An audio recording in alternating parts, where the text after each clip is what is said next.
Hey guys, it's Courtney and I'm here with another video for Simon Hurley Create. Today I'm going to be using the Dudes die cuts as well as the Dudes 2 stamp set just for my sentiments. Now these die cuts are lots and lots of images with lots of different faces and lots of different positions. We have dogs in there, we have presents, we have party hats, and they're already die cut for you. So you can use a number of different mediums on these. So I'm going to do some coloring with some colored pencils as well as my Copics. So being these are already cut, I like to kind of stick these down to some scrap piece of paper. I'm just smearing some Tombow Mono multi glue on the back of all of the images that I plan on using and letting that dry for just a minute or two. Once this glue is dry, it becomes repositionable. That way it'll stick down to my scrap paper while I'm doing my coloring. They won't move around too much, but I can easily peel them off and add them to my card once all of my coloring is done. So I used a variety of different images here. There's lots and lots of different images here, and it's inexpensive. You get a whole lot to color, and it's cheaper than a stamp set. So once these are all stuck down to my scrap piece of paper, I am going to start off with my favorite medium, which is my Copic markers. So I'm going to start off with my skin tones here, and I am just going to be adding some shading where his hair is kind of hanging over his face. So I tend to go in with my lightest color first to not only get the paper saturated to make my blending a little bit easier, but this way I can map out all of my darkest areas before going in with that darkest color. Once you put in that darkest color, it's kind of hard to get rid of, but going in with the lightest color first, you can easily cover it up if you make a mistake with your shading. So then I went in with my darkest color, which is the E04, and added a bit of shading underneath his hair and underneath his nose, in the inside of his ears, on either side of his neck, and on the bottom portion of his arm. Blended that out with the E11, then the E01, extending these areas out even further. And then I'll finish off with that lightest color that we started with, which is that E50. I did want to add a little bit of color to his cheeks, so I brought in an R20 just to add a little bit of cheek color there, but it was a little bit too bright for me, especially for him. So I went back in with that E50 very quickly over that area to kind of tone that down a little bit. Next, we'll move on to his hair, and for hair, I tend to go in with my darkest color first, and I use varying lengths of flick lines, and I kind of go in the same direction as the image itself, or in the same shape. So where his hair is kind of rounded, my flicks will be a little bit rounded, but this way I kind of keep the texture of the hair behind. So I'm going right in with that E59 marker and just adding a little bit of shading to either side as well as his little sideburns there. Then I'm going to extend those flicks out a little bit further with that E57, again going in the same shape as the image itself. And then I'll finish off with the E55 and extend these flicks out even further. I am leaving just a little bit of white space right there in the center portion of his hair, and this will just make it look as if it's kind of shiny. I used an R22 just for his tongue. I didn't do any shading here. And then for his jeans, I'm going to bring in some B90 markers. And this color combination I use for jeans all the time in night skies, and they blend really, really well together. So I'm okay with going right in with my darkest color first. I'm just going to keep a center highlight and add my shading to either side, and as well as the inside of his little pockets. They would be a little bit darker.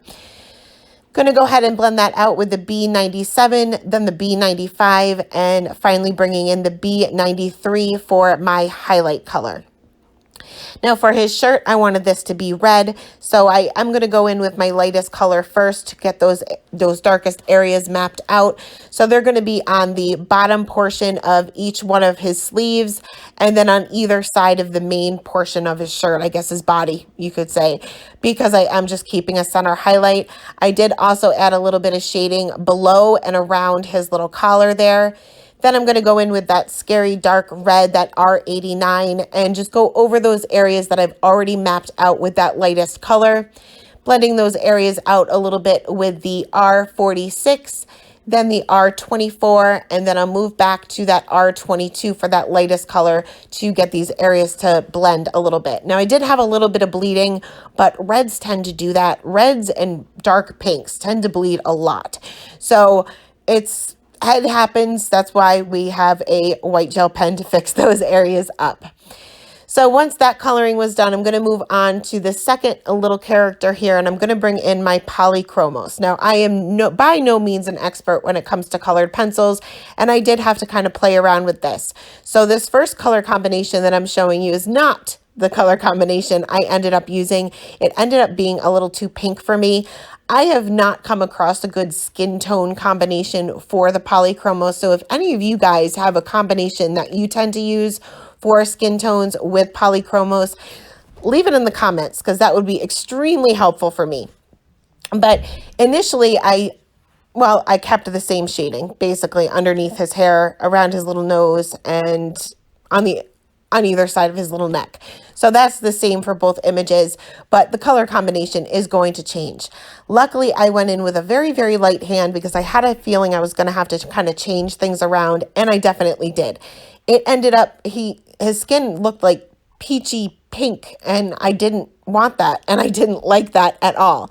Now I tried to bring in more of a browner pencil to add a little bit more shading, and I still wasn't liking the results. So I ended up going in with a brown combination and just darkening all of his skin tones, but kept the same shading as far as where the shadows and the highlights would be.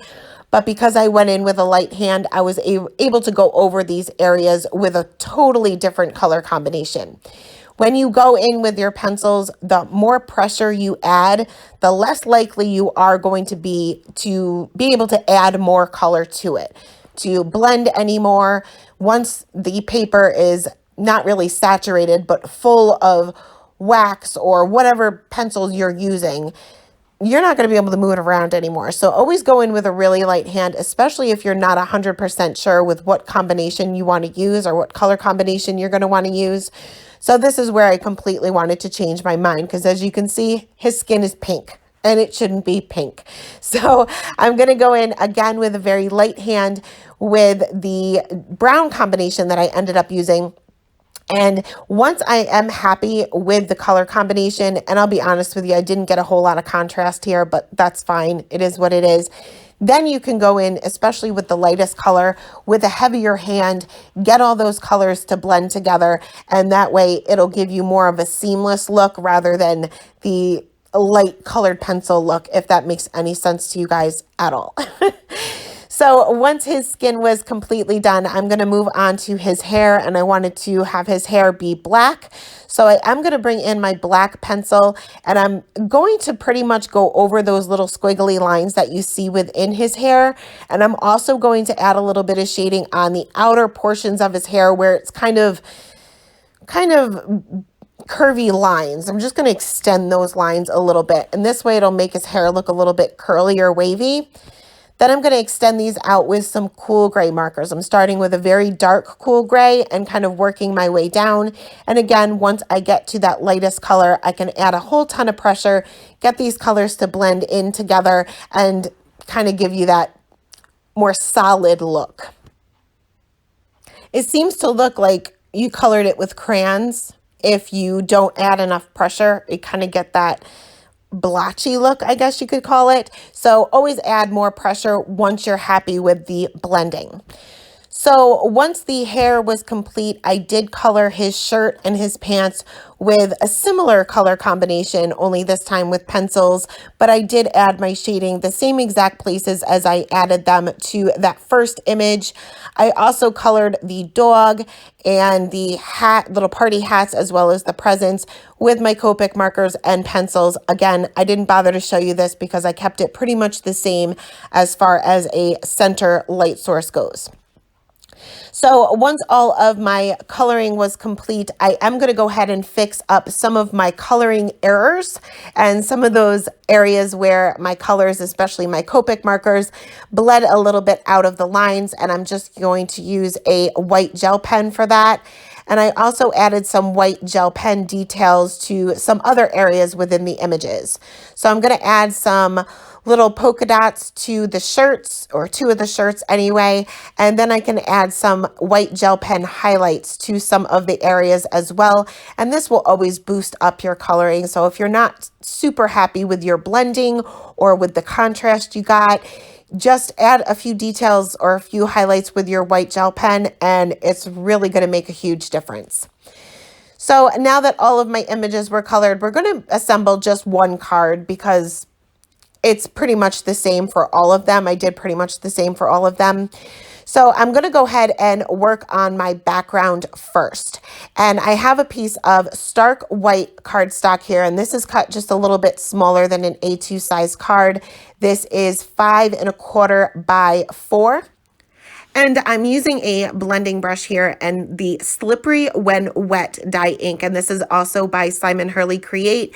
And I am just going to kind of, I guess, give it an ombre look. I am concentrating more on the top portion of my panel and kind of working my way down so that it kind of fades to white. It doesn't have to be perfect. I started arranging my images, or at least some of my images, and realized it was just a little bit too plain. So I ended up bringing in a background stamp. And this is the Painted Lines background stamp, again, also by Simon Hurley Create.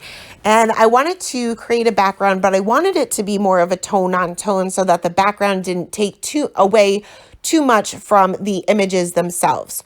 So I'm going to use that Slippery When Wet ink again, and I'm going to go ahead and ink up my stamp, and I'm going to lay my card panel down diagonally so that my stripes go diagonally.